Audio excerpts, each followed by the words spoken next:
Good morning and welcome to today's verse. To God be the glory. What a great day it is today. Today's verse, it comes to us from the book of Colossians.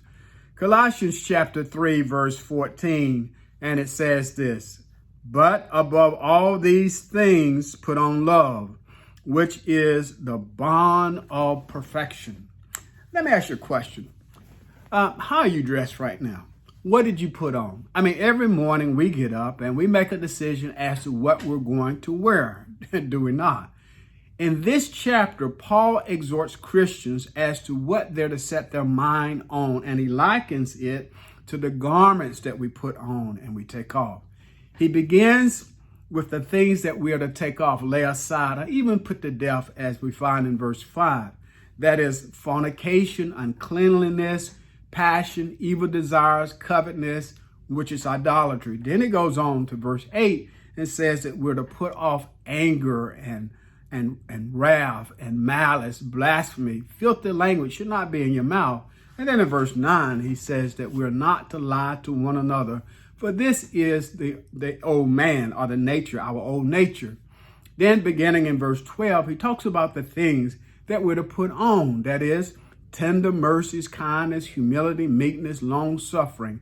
And in verse 13, to bear with one another and forgive one another. But above all, then in verse 14, he says, above all, we're to put on the garment of love. See, you cannot have mercy without love, kindness without love, humility without love, meekness without love. You can't suffer long with anybody without love. Love is called the bond of perfection. Love is what binds us to God and to one another. Love is what binds all the other clothing, all the qualities that we are to have. It binds all of those things together: mercy, kindness, humility, meekness, long-suffering, forbearance, and forgiveness. If we put on love, then we put off the old man and his nature, fornication, uncleanliness, evil desires, covetousness, anger, wrath, malice, blasphemy, filthy language, and lying. So why not today put on love?